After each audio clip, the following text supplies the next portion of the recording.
What is this, a movie for ants? I probably should have saved that for Zoolander 2. Oh well, here comes a different Ben Stiller movie. Because that's how you get ants. First, there was the Rat Pack. It was a group of Las Vegas crooners, including Frank Sinatra, Dean Martin, Sammy Davis Jr., and some others.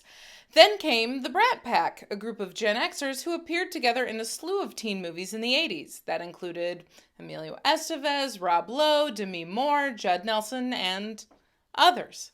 Finally, we got the Frat Pack. Ben Stiller, Owen Wilson, Luke Wilson, Will Ferrell, Steve Carell, Jack Black, Vince Vaughn.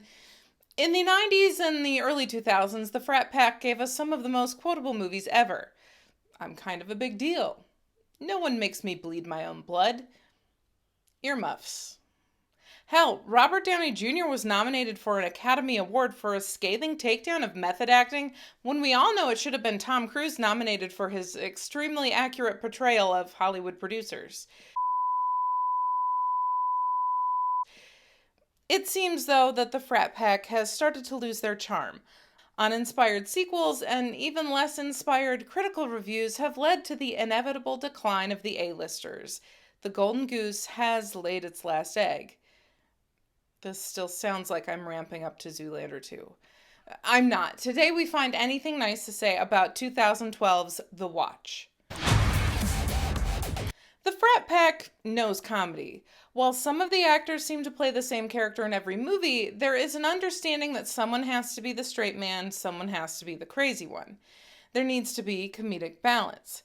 In The Watch, the straight man card falls on Ben Stiller as Evan Troutwig, the manager of the local CostCo in Glenview, Ohio.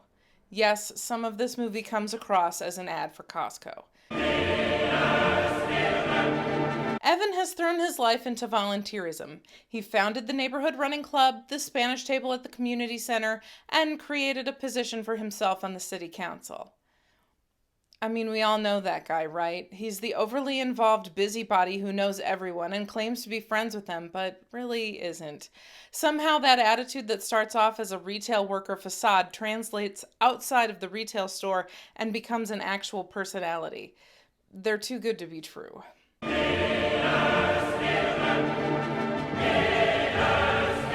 One morning, Evan comes into work to find that his security guard was killed and skinned overnight.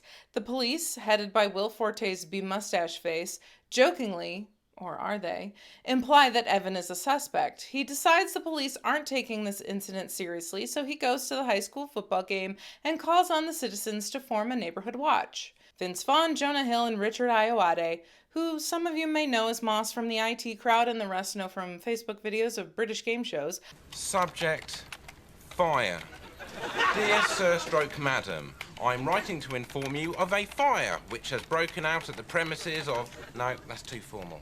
Are the only ones who show up. Hill plays Franklin, an intense guy who failed his police entrance exam and still lives with his mother. Ayoade plays Jamarcus. He's new in town and joins because he has a sexual fantasy in the neighborhood watch role. Vaughn, playing Bob, immediately takes over the group, bringing them to his man cave, making jackets for them. He's a thorn in Evan's side. Ironically, he seems to be the one trying to get closer to Evan. They go on a stakeout where they get busted for open containers in the car. They get a call about something happening at the football field where they get egged by a bunch of teens. They nab one and drop him off at the police station. On the way home, they hit something. They find a mysterious silver ball that vaporizes things when they put all their fingers into the holes. Which is this ball until we figure out what it is. Whoa! Jeez! That's terrible for the cow! They're chased off by R. Lee Ermey, you know, the guy who's a drill sergeant in every movie. What is your major malfunction, numbnuts? You see Bob having a confrontation with his daughter. He's just trying to be a good dad, and you can see his struggles. He reaches out to Evan about his family problems. Evan reveals he has fertility issues and hasn't told his wife. And this gets to the heart of the movie.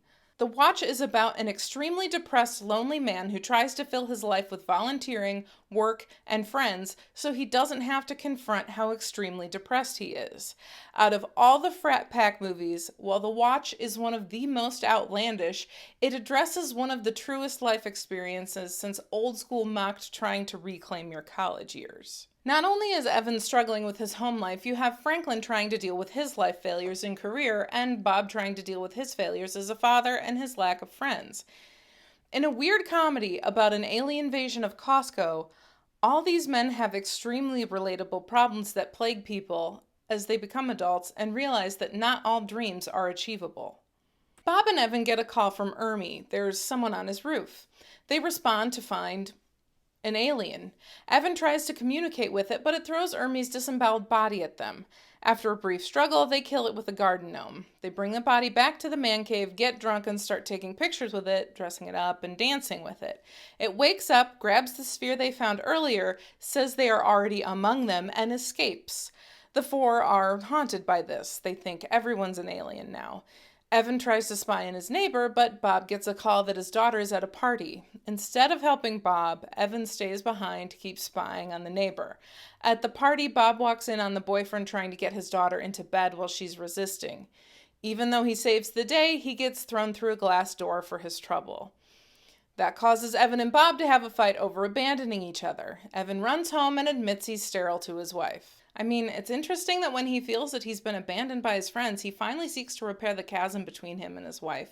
And this is a hugely serious moment in an otherwise silly movie, as a significant portion of Evan's depression was caused by this secret, by his inability to give his wife the child that she wants. They are now on a course to heal their relationship.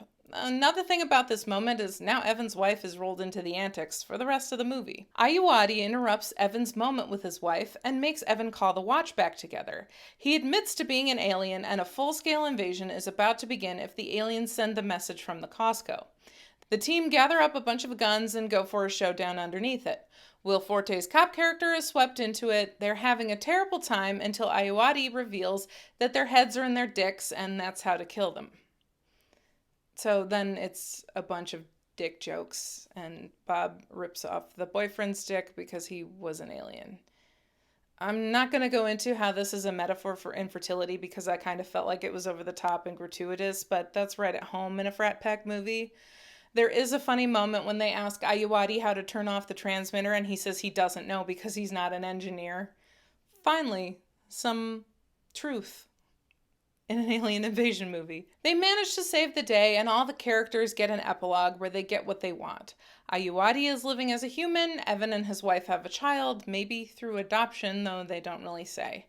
Franklin becomes Will Forte's new police partner, and Bob has a better relationship with his daughter.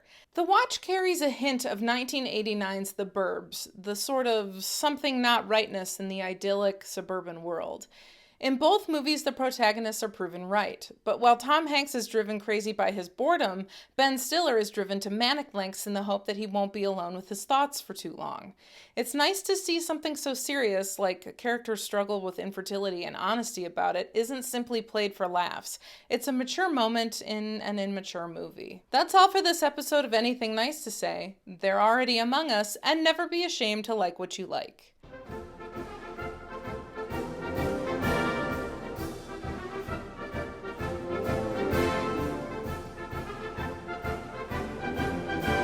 Be sure to like, share, and subscribe. Head over to Patreon to subscribe for exclusive content, early releases, and to get your name in the credits. My book, Live Like Legends, is available now wherever books are sold. If you have a movie about which you would like me to find anything nice to say, drop it in the comments.